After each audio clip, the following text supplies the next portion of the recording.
The Israeli Air Force carried out airstrikes on Hezbollah targets in Lebanon. Israeli military spokesman Avichai Adrayi said in a post on X, previously known as Twitter, adding that details would be released later. The return fire came after Lebanon's militant group, Hezbollah, said its fighters attacked at least 3 Israeli military outposts along the border at sunset on Monday. Fighting between Hezbollah and Israeli forces erupted on October 8. One day after the war began. The fighting has largely been contained along the border, but military activity has increased in recent days as Israeli troops have begun to move ground troops into Gaza. The most important parts of Gaza are now under Israeli army control. The mechanized units that are moving forward along the coast are still using 3 directions.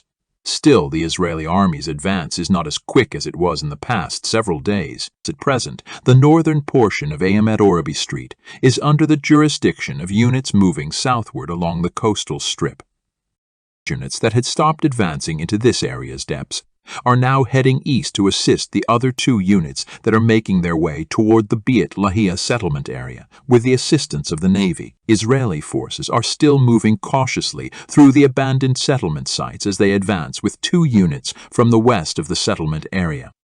Armored vehicles continue to advance over broad territory, providing infantry forces conducting urban operations with powerful fire support rather than through heavily populated areas.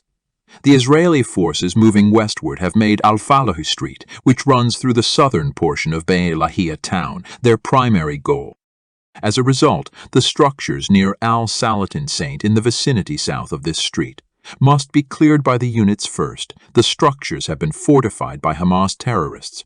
Because of this, armored vehicles don't enter the region until after airstrikes have cleared it.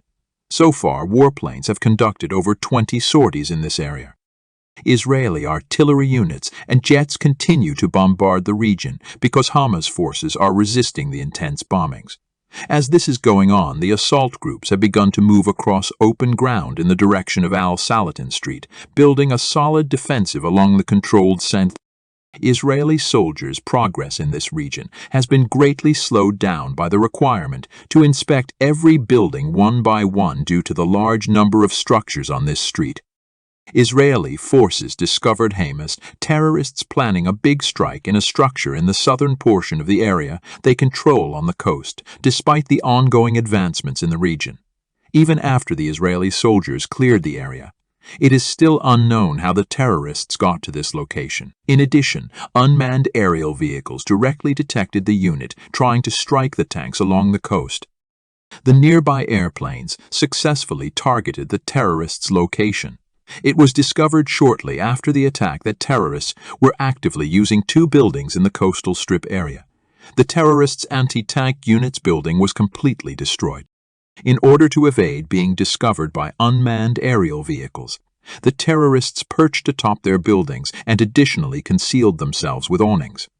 But because of the UAV operators' alertness, a successful shot neutralized the terrorists in the awning area. A multi-story building was the last structure to be located. Snipers fired continually at infantry forces that were marching along the beach strip from this building. Using a thermal camera, the nearby cruiser located the snipers' locations. Following the terrorists' locations being made public, nearby tanks began immediately aiming for the building. The lasts prevented the snipers from making any more strikes. Forces moving forward from the north of the Beit on the open ground outside of the residential zones, the residents of Lahia town started to arrange themselves. I said in our last broadcast that a tank unit had moved fast into the residential area.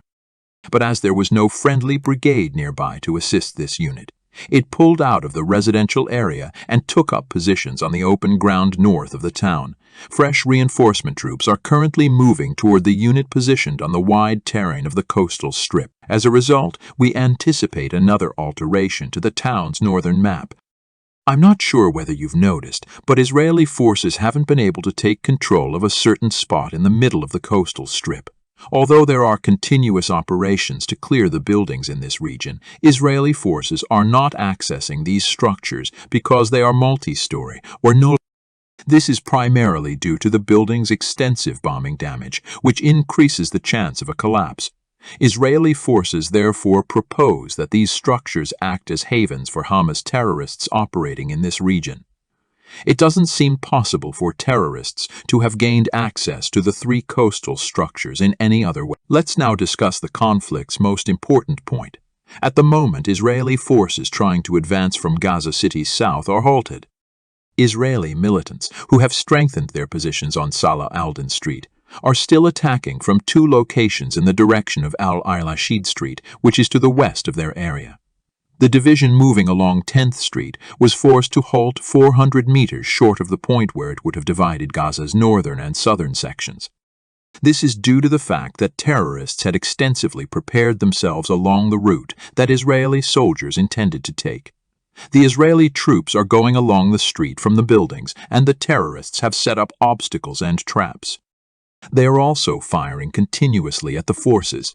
Israeli soldiers have begun working carefully in light of the current circumstances in order to prevent too many casualties on this street. Israeli forces must clear these locations one by one because there are 52 structures on the right side of only 10th Street. The terrorists are dispersed throughout the buildings and are positioned so they can keep an eye on the entrances of each one, making it more difficult for Israeli soldiers to evacuate the area. Israeli armored personnel carriers have therefore started to assist with the cleanup efforts in the region. The truth is that it's unclear when Israeli soldiers will be able to secure the area to the north of 10th Street. The other tank unit moving toward Al-Rashid Street has made it to the vital woodland area nearby. The Israeli unit should reach the crucial Saint in a short time, assuming there are no possible problems in the storage sites to the left of this forested region. The Israeli soldiers' progress in this area is comparatively more comfortable than in other areas because they are moving across wide terrain. It is anticipated that this unit will continue north and support the other tank unit on 10th Street if it gets to Al-Rashid Street. Israeli forces would then be in complete control of the space between the two streets, thereby dividing Gaza into its northern and southern regions. Israeli forces have started to advance in the south from two additional locations. The units that are beginning to move forward from the northeast of Abbas al-Saghira have taken up positions on the exposed ground. More tanks are being sent to the area from the other side of the border by Israeli forces stationed in a secure area away from residential areas outside this settlement. Similarly, Israeli forces have begun establishing a protected zone southeast of the village of Abbasan al-Kabira. These events have allowed Israeli soldiers to establish a front in order to remove the terrorists. Israeli forces have found numerous tunnels within the region they control, counting 5 distinct sites in the Beit Hanun area. Right now, Israeli forces are moving more slowly toward the town because they have started a massive cleanup effort inside the area they control. In fact, the Israeli military has increased its numbers in the region as a result of the slowdown in their advances in this area. Israeli assault units have gathered a sizable force that is capable of making an unexpected raid on the town and clearing it entirely. However, Israeli forces continue to advance over the open terrain to the south of the town, behind the town. In this manner, they could be able to encircle the town from all 3 directions, allowing for a thorough and extensive cleansing effort. Please consider making a donation to help us continue to provide information. We greatly appreciate your support. We will observe in the upcoming days. Another video has come to an end. You can help us by liking the video. You can follow new videos by subscribing. I hope every day is devoid of war. See ya.